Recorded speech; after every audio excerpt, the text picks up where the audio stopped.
Bismillahirrahmanirrahim. Assalamualaikum warahmatullahi wabarakatuh. Alhamdulillahirabbil alamin wa bihi nasta'in ala umurid dunya waddin. Wassalatu wassalamu ala asrafil anbiya'i wal mursalin wa ala alihi wa sahbihi ajmain. Amma ba'du. Bersyukur dan ikhlas mari kita panjatkan puja dan puji syukur kita kehadirat Allah Subhanahu wa taala yang telah memberikan kita beribu-ribu nikmat, salah satunya nikmat sehat walafiat sehingga kita dapat menjalankan berbagai aktivitas kita seperti biasanya. Salawat bertangkaikan salam semoga selalu terimbas curahkan kepada junjungan kita yakni Nabi Muhammad Sallallahu Alaihi Wasallam yang telah membawa umatnya dari zaman kebodohan menuju zaman yang banyak sekali ilmu pengetahuan seperti saat ini.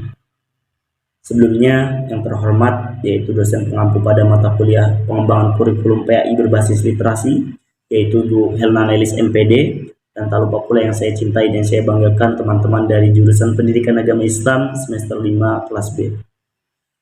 Sebelumnya, izin memperkenalkan diri. Nama saya Khairul Anam dari kelas PAI 5B dengan NIM 2012-174. Di sini saya akan sedikitnya mempresentasikan atau memaparkan mengenai materi kita yang berjudul pengembangan komponen tujuan kurikulum. Oke, langsung masuk kita ke bagian pertama. Dalam poin yang pertama ini kita akan membahas mengenai pengertian dari tujuan kurikulum itu sendiri.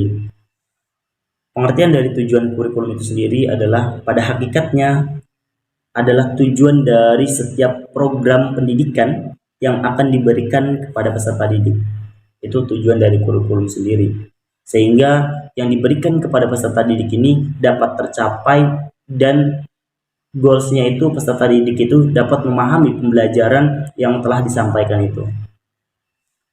Lalu untuk poin selanjutnya yaitu mengenai hierarki tujuan kurikulum. Hierarki itu bisa kita katakan adalah kesinambungan dari atas ke bawah ataupun dari bawah ke atas ataupun urutannya lah. Urutannya itu harus tertib lah bahasanya dari atas ke bawah gitu. Nah, dalam hierarki tujuan kurikulum itu sendiri ada beberapa bagian. Yang pertama ada tujuan umum pendidikan. Tujuan umum pendidikan ini bisa katakan juga tujuan pendidikan nasional, di mana tujuan yang ingin dicapai secara nasional yang dilandasi oleh falsafah suatu negara. Nah, falsafah kita apa? Falsafah kita itu adalah Pancasila. Lalu untuk yang kedua adalah tujuan institusional, di mana tujuan institusional ini adalah tujuan lembaga atau satuan pendidikan. Nah, tujuan yang diharapkan pada tujuan ini adalah ingin dicapainya oleh suatu lembaga pendidikan. Misalnya, tujuan pendidikan pada tingkat SD, SLTP, dan SLTA sederajat. Ataupun dalam jenjang kejuruan dan segala macamnya. Itu dari tujuan secara kelembagaannya. Lalu turun lagi, ada tujuan pengajaran, atau tujuan mata pelajaran, di mana dalam tujuan ini adalah penjabaran dari tujuan institusional yang berisi program-program pendidikan biasanya yang menjadi sasaran untuk bidang studi atau mata kuliah. Misalnya tujuan mata pelajaran matematika, agama, bahasa Indonesia. Itu dari ketiga itu masih berkesinambungan, lalu turun lagi ke bawahnya lagi. Yang keempat adalah tujuan instruksional atau tujuan pembelajaran itu sendiri. Nah, tujuan tingkat bawah yang harus dicapai setelah suatu proses pembelajaran, tujuan ini dirinci lagi menjadi tujuan instruksional umum dan tujuan instruksional khusus. Nah, rumusan tujuan instruksional umum biasanya tercantum dalam GBPP, sedangkan tujuan instruksional khusus harus dirumuskan terlebih dahulu oleh pendidik tersebut atau oleh guru sebagai penjabaran dari tujuan instruksional umum. Nah, kurang lebihnya seperti itu untuk hierarki tujuan kurikulum itu sendiri. Lalu untuk poin selanjutnya kita membahas mengenai taksonomi tujuan. Taksonomi tujuan ini pada dasarnya Bloom dan Cartwell membuat taksonomi tujuan ini, taksonomi tujuan dalam kurikulum ini atau pembelajaran ini menjadi 3 bagian, yaitu dalam ranah kognitif. Nah, dalam ranah kognitif ini adalah ranah yang mencakup kegiatan mental atau otak. Nah, dalam ranah kognitif ini juga dibagi menjadi 6 bagian. Yang pertama ada pengetahuan atau knowledge, atau yang kedua juga ada tingkat pemahaman, comprehension.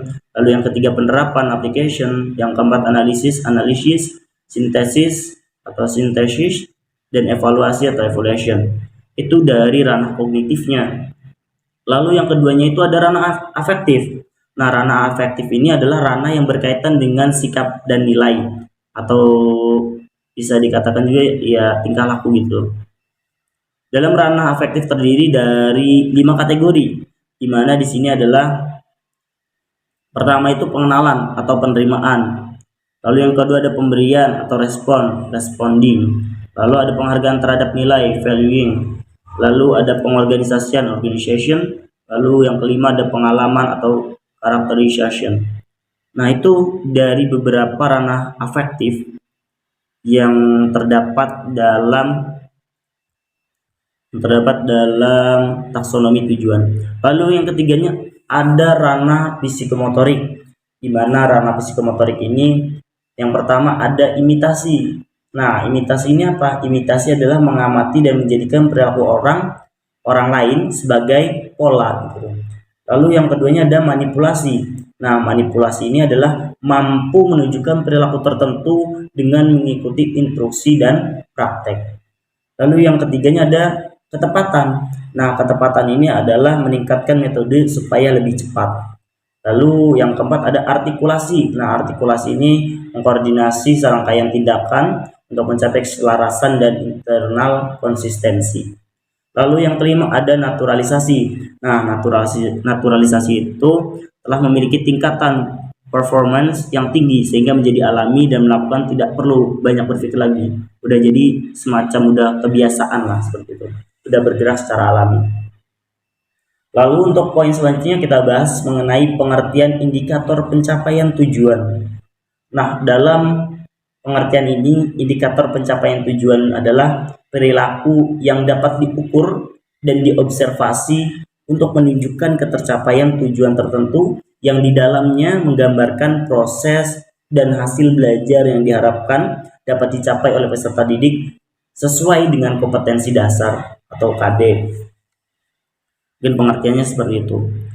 Lalu dalam poin E tentang fungsi indikator pencapaian tujuan, ini ada beberapa poin. Fungsi indikatornya itu diantara lainnya adalah tentang pedoman. Yang pertama, pedoman dalam mengembangkan materi pembelajaran. Jadi dalam pedoman mengembangkan materi pembelajaran itu tentang bagaimana seorang pendidik ini mampu mengembangkan materi-materi yang akan disampaikan kepada peserta didiknya, sehingga tidak ketinggalan gitu tuh bahasanya materi yang disampaikan tersebut. Lalu poin kedua ada pedoman dan mendesain kegiatan pembelajaran. Nah, seorang pendidik juga dituntut untuk dapat mendesain sedemikian rupa kegiatan dalam pembelajaran tersebut sehingga tidak monoton atau diam begitu saja gitu tuh dalam pembelajaran tersebut, sehingga pembelajaran itu dapat berjalan aktif para peserta didiknya. Lalu yang ketiga ada pedoman dalam mengembangkan bahan ajar. Nah, pastinya seorang pendidik juga harus mampu untuk mengembangkan bahan ajar tersebut sehingga apa nanti yang akan disampaikan itu bisa sesuai dengan kurikulum yang sudah dirancang tadi. Lalu untuk yang keempat ada pedoman dalam merancang dan melaksanakan penilaian hasil belajar. Nah, dalam yang terakhir ini pedoman tentang bagaimana merancang dan melaksanakan penilaian hasil belajar. Jadi seorang pendidik itu juga harus dapat merancang nih dan melaksanakan penilaian dari selama hasil pembelajaran tersebut. Lalu untuk poin selanjutnya akan kita bahas mengenai langkah-langkah merumuskan indikator pencapaian tujuan. Nah, di sini ada 8 langkah yang saya temukan dari beberapa sumber. Yang pertama ada indikator dirumuskan dari KD. KD itu kompetensi dasar.